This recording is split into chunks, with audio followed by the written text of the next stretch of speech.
do the pledge. I pledge allegiance to the flag of the United States of America and to the republic for which it stands, one nation, under God, indivisible, with liberty and justice for all. Thank you.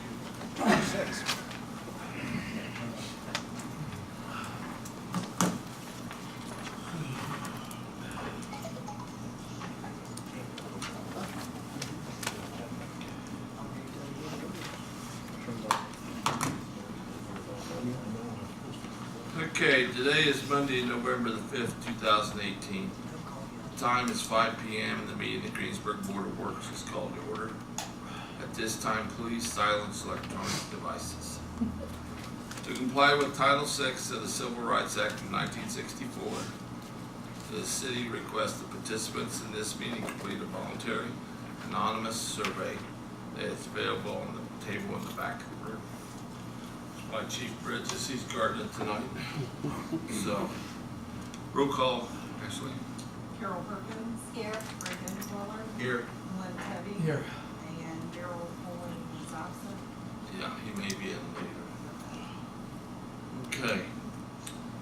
You should have received minutes of October 1st, 2018's minutes. Is there any corrections to those minutes? I move approval. Okay, have a second? Second. All in favor, say aye. Aye. So passes. They also Special meeting. Yeah, the executive committee meeting. No, special meeting for October 29th of the bid opening. October 5th, I'm sorry. October 5th. October 5th. The bid opening for the soccer field grading. Our part, yeah, okay. Yeah, we had a special meeting on October the 5th, 2018. Do you have those minutes from that meeting? I will move approval. Okay, Minutes. a second? I second it. Okay, all in favor, say aye. Aye. Opposed? Passes. Okay. Old business, none. Steve Garrett.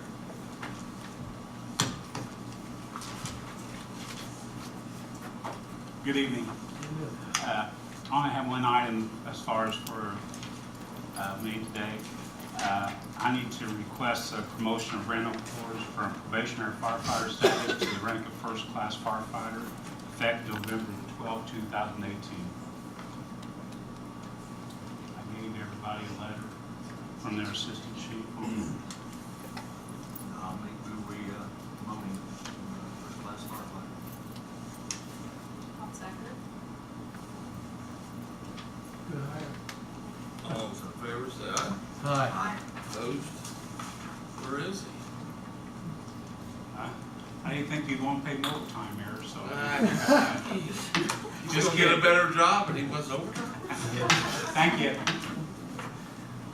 Dang, getting it. Brian Wenning. He's going to talk about the program SOG and SOPs. Good evening. I sent you some information about the fire department wanting to update our standard operating procedures and our standard operating guidelines, our policies concerning the fire department. And they are in need of update, and in fact, many of them are even non-existent. The difference between a procedure and a guideline: procedure are those things that you shall do or you must do. The guidelines are things that you can deviate from a little. But we would like to enter into a contract with Lexipol, which is a company that develops these SOPs and SOGs, policies for public service agencies. Chief Garrett and I and several officers were able to sit on a phone conference with Lexipol, and they gave us, explained to us how they develop these policies for our department. And they also provide specific training that applies to these policies to help bring them to life, help us to conform to those policies. So the current price for that one-year contract is $9,151. But for us, we are, our insurance company, which is Gladfelder, through them, we receive a 30% discount, which brings that total to $6,406. So it's a 30% discount, which is quite a bit. But these policies, they're based on the Indiana Fire Codes, they're based on the National Fire Protection Association, the National Fire Codes, IOSHA, different best practices. And they help us to demonstrate to our personnel, you know, the best way we should be functioning from a legal standpoint and from an organizational standpoint. They also provide us with an online knowledge management system that will give our firefighters full access to these policies electronically.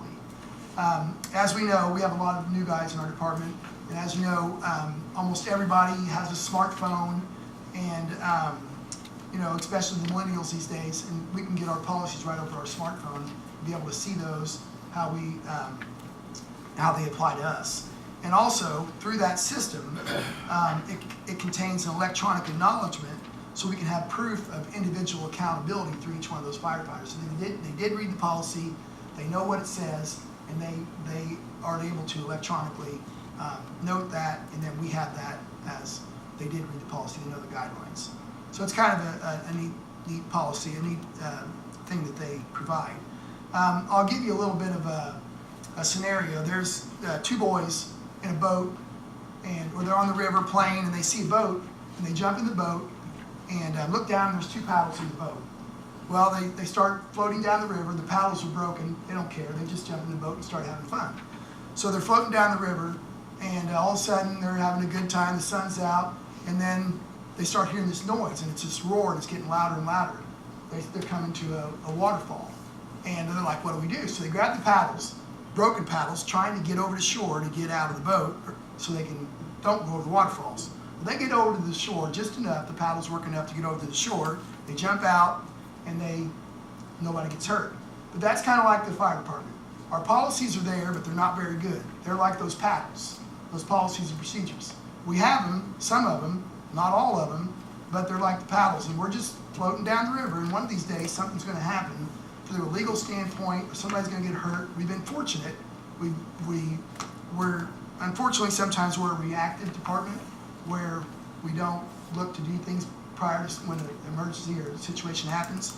So I think in this situation we can be proactive and work on those policies and guidelines and get those in place before something does happen, before that boat goes over the waterfall and we do get ourselves in trouble. So I think this company is a great company. I've done some background, checking into it. Batesville Fire Department uses this.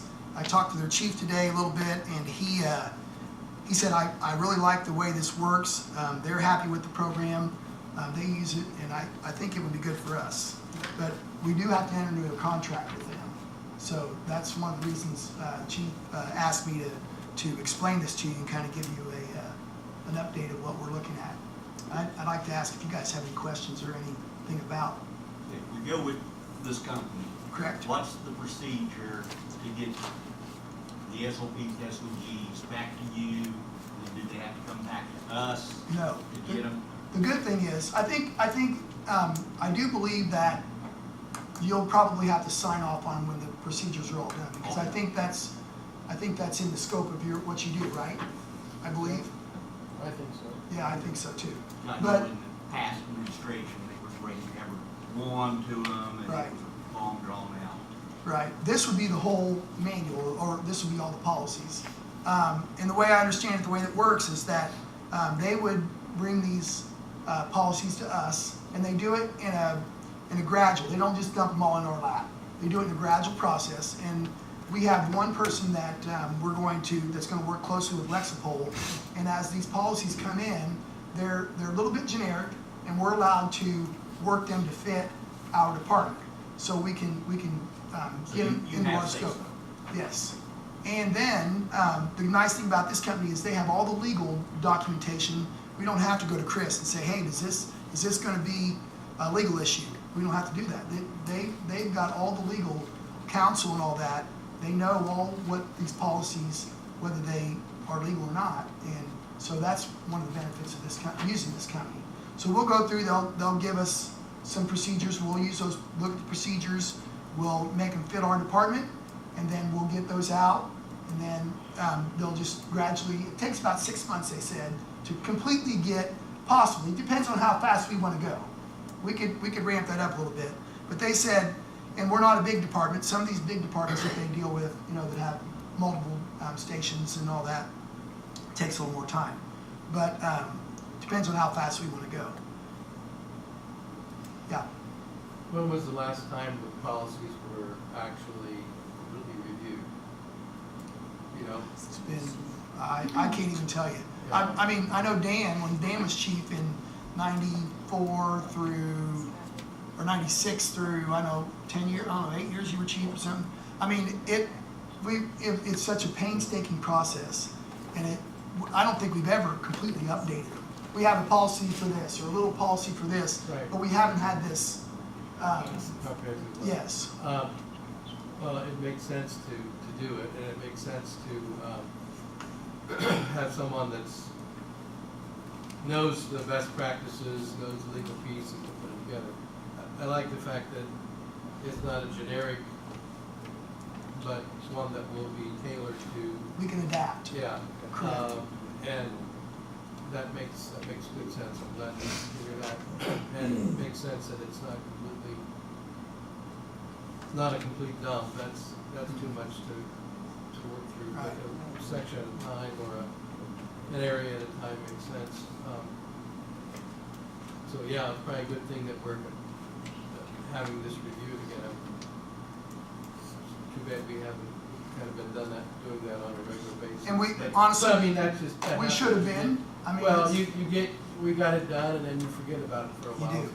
you do, and it didn't, our policies didn't cover, you know, Change the whole circumstances spectrum. change, They yeah. do, they do. And actually, now adding lieutenants and adding the second station changes the dynamics of our department also. So this also helps with that, to go over those policies, you know. Do they send a representative here to work with you and go through it to see the layout of both? I think a lot of it places, is or it's just done on- electronically and through phone calls, I believe. I do think that they will meet with us. They have a representative that meets with us, but I do believe a lot of it will be done through emails, electronically, phone calls, phone conferences, that kind of thing. And Yeah. if you sign a contract, how soon will they get started? I mean, just pretty quickly? Chief Garrett and I were talking about, we could enter into that contract in December and get started in December, kind of working our way to get it going. Okay. Yeah. Now, this is, the way that they do this is it's an annual contract, and they're always updating, making sure that our policies are always updated. And they also send out training bulletins for us that help us to train to these practices, these policies and guidelines. So that's another benefit of this, is they're always sending out, we can have these policies and guidelines, but if you don't know what they mean or don't, but if they give us training bulletins, say, okay, scenarios, training scenarios, and say, if we have this situation, how would you handle this? And it's specifically for that policy or guideline. And it helps us to better understand those policies and guidelines and utilize those so we don't get in a pickle and don't, do something that we shouldn't do. Bring on the guys know the policies. What's the cost again? $6,406 is with the 30% discount. Maureen, I'm sorry, what was the name of the company? Lexipol, Lexipol. And just another question, after a year, and you sign another contract, is it gonna be 30% off, do you think? I believe that's Okay, the way it great. works, yes. I was Save a little hoping bit. you could sign 3 or 4 a year Oh, and okay. get more off. Well, I didn't ask them that. I don't know how that, if they'll do a multi, I don't know. We could look into that. Yeah, I think work on this then. One Future step then. at a time. Yeah, I think Yes, it's absolutely. that needs to be done. And again, you don't like the cost, but getting an outside entity looking at it and doing it's a lot better than internal. So. This could be, this would be part of your annual training. cause. basically. Absolutely. We could do that. The, Chief Garrett and I were talking about, it is not a budgeted item for us. So, I mean, we do have a fund that I think we can take that out of, that I believe, I'll let you I speak to actually that. have two funds I have. I could actually take it out for a training fund. I do have monies for this year that's left over that I could use to take it out of there. So money's not really an issue. I can go back into the budget, pull the money out. Yeah, well, I see it as it's an operational cost on the one hand in terms of updating your policies and guidelines. And it's also as Brian was describing it at least, in terms of it's an ongoing training It is. For the department, so I can see it as half and half. Annually, it does seem like, well, gee, how they got us hooked in here on an annual budget, but if it's a one-year contract, it's not something we have to do every year. If we find that it's not being as productive as we think it might be or it should be. Periodically, though, I think it would be beneficial to have them reviewed on a periodic basis, whether it's an annual basis or not, that remains to be seen. But it may be worth the $6,000 or $6,500, whatever it is, in terms of training alone. Right. But I don't know what your total, I don't recall what your total budget is, obviously, and what other aspects of training that are necessary and maybe more efficient and more effective for your men. But in this point in time, I think it's the right step to take. So, unless we have other questions or the mayor has doubts or concerns. Oh, no, I think it's well needed. Well, I would move that we authorize the fire department through the fire chief and the mayor to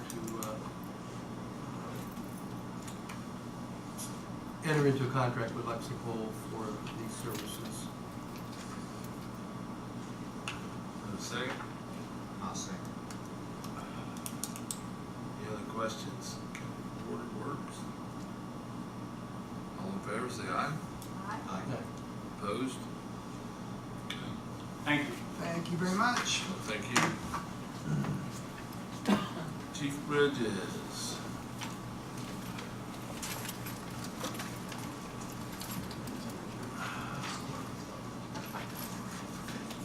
On October the 29th, we did an interview of police officers for next year's budget of 2 guys that were budgeted in there. We had expected 4 people, 1 didn't show, and we have 1, 2, and 3 did, and I would like to have a suggestion on which one to get, 1, 2, or 3. So I would recommend that we give a conditional offer to applicants 1 and 3. Okay.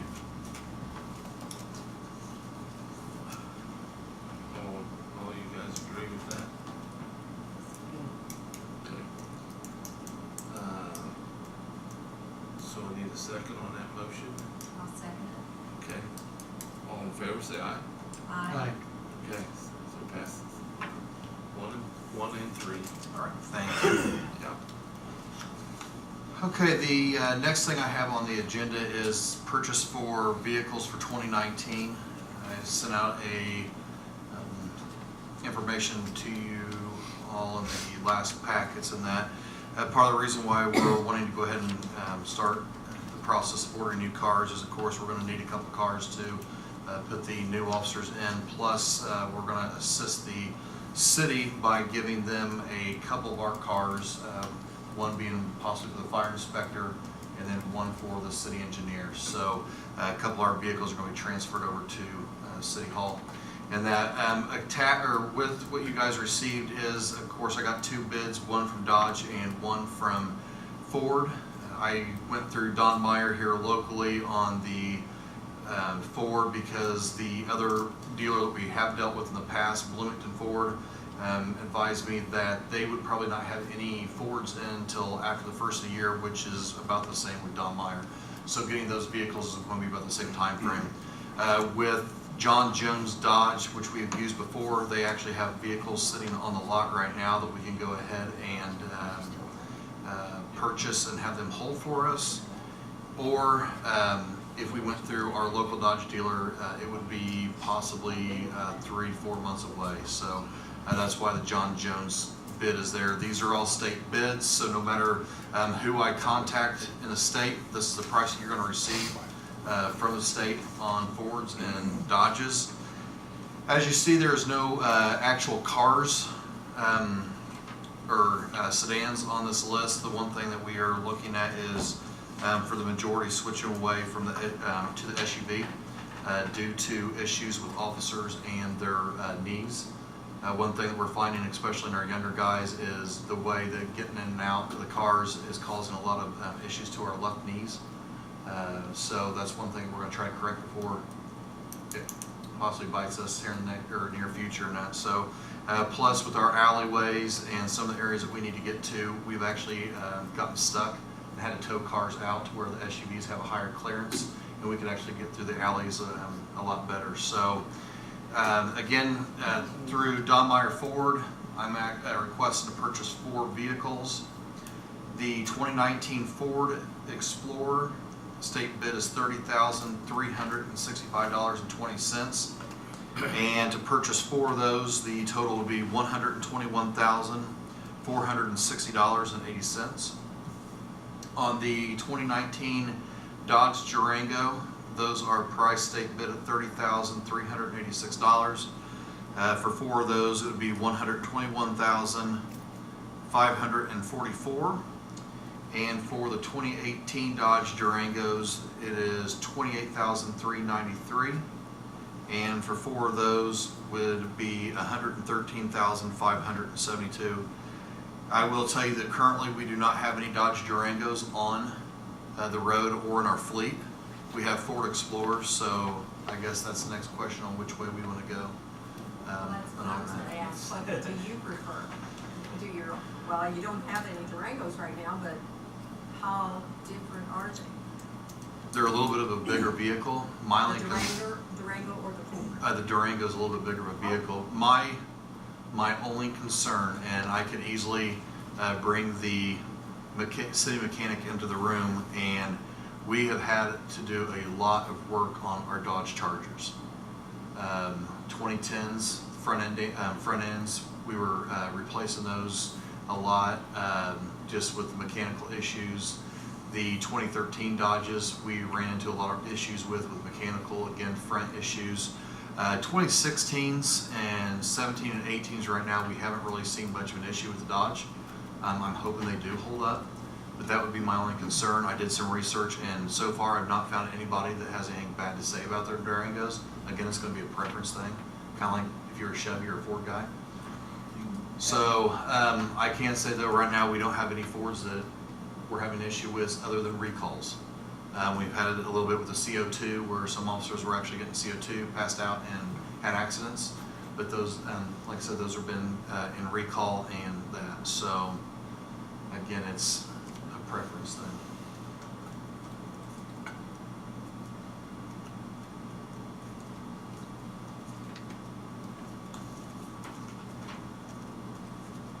I don't suppose it makes a whole lot of difference between 18 or 19 to you.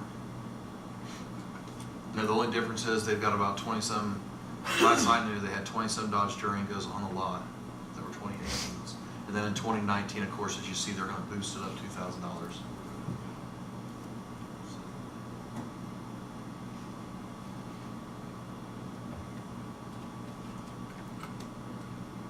So we're replacing 2 or adding 2, that's why there's 4.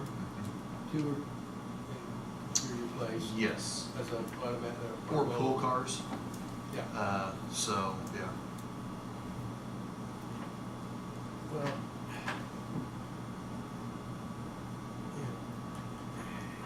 it's $8,000 difference, so that's one thing to give consideration to. The other is just staying locally here and getting a car that a little more familiar with, and know we have think we're gonna have fewer issues with, you know, like, it's always a, you never know. Now, you're not gonna get, whichever we decide, the Dodge or the Ford, you're not gonna get those until after the first of the year. Correct. And Don Meyer says he can have 4 of them after the first of the year. Mhm. John Jones has them available now, the whole, Only the 18s. oh, the 18s, yeah. Correct, only the. Correct. I think I just should go with 19. I'll fix that. You guys The only time it would difference trade in, or what up when you trade in. No, that's true. So your year's not 18 to 19. Like I said, the Dodge is mechanical issues. Unfortunately, they're not getting a good trade-in. Ford, the Crown Vics, I mean, unfortunately, they're only getting about a $1,500 trade-in. Is what we've seen from 3 or 4 different places. Round, you're not Right. missing much. No. Right. Difference in trade. And all these amounts are within what has been budgeted in 2019 for car purchases, so. Local, and that's, it'll work $8,000. That's, That's $8,000 we use for something else. But, Maybe. well, yeah, but if the Dodges are showing problems with the front end. On the cars, they are, Oh, yes. is it not? Again, I do not know about the SUVs. Again, Dodge Durango has only been out with the SUV police package for a year now, with all-wheel drive and that. So they're very, very new to the game. Again, Dodge Durangos have been on the road in the past, but they haven't actually been rated as pursuit rated by the federal government and that. So like I said, 2018 was the first year that they were rated pursuit. and I'm leaning state local. Well, I look at it as, you gotta look at the 219s, not the 218s. Yeah, yeah. And that's, I think you stay And local and. then there's actually a $20 tip, so. Yeah. Which amounts to really nothing you're Yeah. talking about. Yeah, when you But talk about that's that what I was now. thinking, at least Yeah. we're looking apples to apples. And if you gotta get them, you better like I get said, the 19. 18s, they're the first year out, they haven't had the bonus out. So, Right. yeah, I mean, And Okay. local. Need a motion? I will make a motion that we buy the 4 Ford Explorers, the 2019s for $30,365.20 a piece from Don Meyer. And I'll second Any other questions for? All in favor, say aye. that. No. Aye. Okay. Okay, and lastly is disposal of equipment. Again, we actually went upstairs and our attic and went through a lot of stuff. One for shredding, but we also came across a lot of items that were just outdated. We had the old desktop printers that the ink pretty much cost more than the printer. So we're looking to get rid of those, and some old in-car camera, which we have disposed of before. We've taken the memory out and able to dispose of properly. Some broken chairs from our training room. Again, those are going on 17 years, and they're the basic chairs, and a lot of them are starting to break in the middle. So we're just wanting to get rid of some stuff that just needed to be rid of. A lot of old chairs that came out of dispatch that haven't been used. That's what I'm asking for, is just for those items to be disposed of properly. I would move approval for disposal at the discretion of Chief of Police. Second. Any other questions? All in favor, say aye. Aye. Thank you. Ron May. Change order number 2 for Lincoln Street.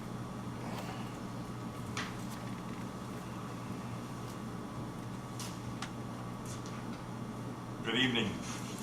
I have for your consideration change order number 2 for the Lincoln Street project. And again, to remind you that the redevelopment commission is the financial agent for this project, and you are the contracting agent.